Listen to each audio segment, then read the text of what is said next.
'Tis also the season for a KFC holiday meal. A bucket of delicious chicken, mashed potatoes with gravy, coleslaw, hot biscuits, enough to feed four just $9.99. And when you buy a holiday meal, get a coupon book worth up to $75 on select Mattel toys at Toys R Us and other fine stores. The $9.99 holiday meal from KFC.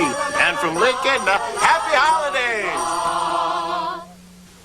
Come morning, I need a cereal that wakes me up and gets me going. These are just flakes. Just looking at it makes me want to snooze. Hold on a minute. Simple, wholesome, tastes good. Heavens, yeah. This could put some giddy up in my get along. What do you call it? Kellogg's Corn Flakes. Kellogg's Corn Flakes? You got me, didn't you? I hate that. Taste them again for the first time.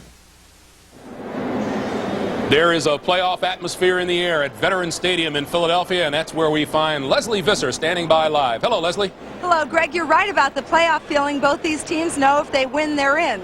Well, many of you know the Eagles have always been outspoken, critical. There seems to be a different adventure in the locker room almost every week. Well, the players say this is no different from any other family or business dynamic. It's just that our squabbles don't become public information. Let's not give up any big play. This team can't beat us if we don't give up big play. So let's not give up big play. The game is won right here. Make sure we all on the same page. The promise of early season unity degenerated into a backbiting controversy last week when Seth Joyner criticized, then subsequently apologized to the Eagles owner, the coach, and his fellow teammates. It was a distraction that once again forced the attention away from the field.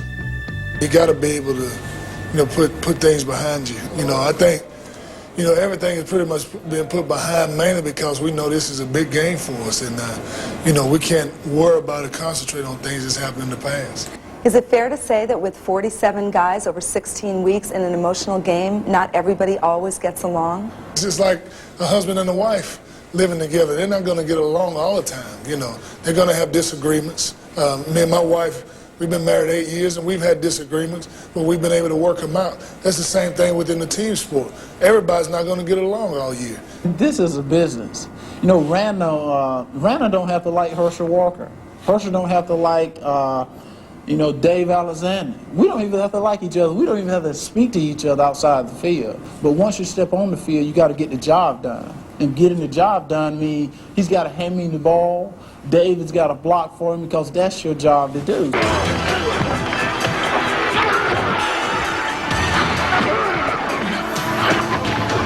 When the two teams met in October in RFK, which Washington won 16-12, the Redskins barely got by offensively, but defensively they were able to rush Randall Cunningham, to confuse, control, and ultimately sack him 5 times. The Redskins are the team I have the most respect for, not only because they've been able to defend me, but because of their style, and I respect their head coach. Only a few shopping days left. What would you like for Christmas? I think just, all of us to grow together and be happy, because there's been a lot of adversity that our whole team has went through, and the press has pulled out a lot of crazy things, but for us just to get back to, the times like when Jerome was here, everybody just went out there and didn't care, just went and played ball and had fun. You came back in the locker room, whether you won or you lost, you knew you did the best you could do, and you were happy regardless of what happened. That's the present, just the happiness. What I would like for Christmas is to win this game and to take it all the way to the Super Bowl. Maybe Santa could bring a little goodwill toward men. Well, in today's matchup, which Rich Kotite is calling the most important in his 2 years as head coach, he'll have Vi Sikahema back at kick returner only. He sprained both his ankles badly last week, but he'll be back. He told me this morning, we Polynesians heal fast. Greg? All right, Lesley, thank you. When we come back, we'll relive one of his finest moments and one of the greatest plays he never saw, the Immaculate Reception. People living with pain keep thanking me. Thanks, Joe. For telling them about Flexall 454, the aloe vera-based pain-relieving gel recommended by the athletic trainers of all major pro sports. Thanks, Joe. Thanks, Joe. Thanks, Joe. Flexall, America's #1 pain-relieving gel. #1 at helping people feel better, live better, work better. If you're living with pain, get better. Get Flexall, the pain relief pro trainers recommend. 6 months ago, I'm at the dentist, not feeling overly anxious when I heard that unforgettable word, cavities. Doctor, I said, is there any hope? Mandy, he said, you gotta brush twice a day the right way. If your child brushes every day for 6 months with Crest, the dentist's choice, their next checkup will be great. And we're so sure you'll be satisfied, we'll give you a money-back guarantee. So I brushed with Crest, and I'm sitting pretty. Crest, great checkups in 6 months, guaranteed. Ain't life grand? You have until December 26th to test drive every luxury coupe in the world. After that, there is no comparison. The new Lincoln Mark 8, coming December 26th. It's 30 below, you've got a cold, cough, you've got a real problem. We've added the leading cough suppressant to the proven cold relief of Alka-Seltzer Plus. I have no sneezes, no coughs, no runny nose. I took Alka-Seltzer Plus cold and cough this morning. Alka-Seltzer Plus cold and cough. It's tough medicine.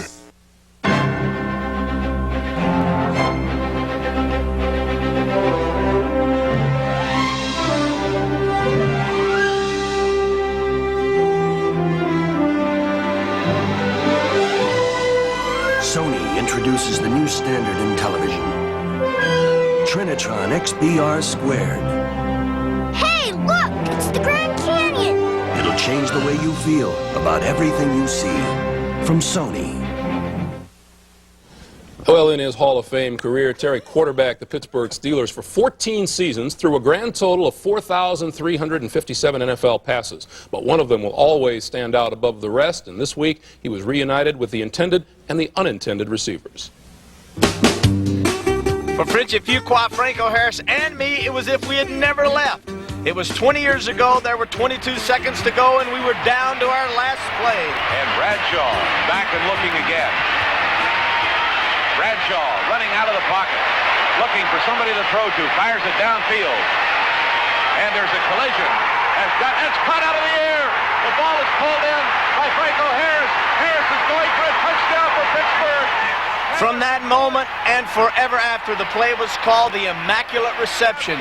And as you plainly see, we handled the amazing outcome with poise and dignity. Who's over here hugging you? I don't have any idea. I'm hugging anything that'll hug. We were mean, but so were they. Early in the game, we had a 4th and 2. Frenchie Fuqua is sent reeling by Oakland's Jack Tatum. It was that tough a game. We're out there, we're hitting, and they're hitting. And so, you know, going into the game, it's probably going to be a low-scoring game, and you needed a big play. Madden was right. With less than 2 minutes left, Kenny Stabler, who had replaced an ineffective Darryl LaMonica, made that big play and wiped out our 6-0 lead. Touchdown, Oakland Raiders! I mean, anytime I can run 30 yards for a touchdown, it had to be something unusual that took place, and it was a blitz type thing where they brought everybody. The Raiders were jumping for joy while we were just about getting ready for the offseason, but we had one more shot. However, it seemed that everywhere that I threw the football, there was Jack Tatum. Now it's 4th and 10, and I can still see it as if it were yesterday. Let's go, Franco's here. Come on, Franco, let's go. Terry Bradshaw at the controls. Set, put 1, 2, 3, 4, 5, 6. Set up, turn. He's covered. Pressure. Bradshaw running out of the pocket. Move out. Pushing guy, wait. Fires it downfield. I could hear Tatum. First his footsteps. Boom, boom, boom, boom, boom. It sounded like a giant. And then I could hear the breathing. The ball is thrown. Tatum and I collide. And there's a collision. The ball flickers off. I'm down. With you scrambling, I said, nothing else I can do. So I just went out into the flat. But you threw it downfield, and in my mind, just like we were taught at Penn State, is that you always go to the ball. No matter where it is, go to the ball. It's caught out of the air. The ball was way down here. I'm not going to tell you where. The ball is pulled in by Franco Harris. When I got the ball, my first thought was touchdown. And I hear this unbelievable roar. And I'm laying there on the ground listening to this roar. And I said, this is a good roar. This is a touchdown roar. Absolutely unbelievable. Holy moly. But was it a touchdown? If Tatum touched the ball before it ricocheted off to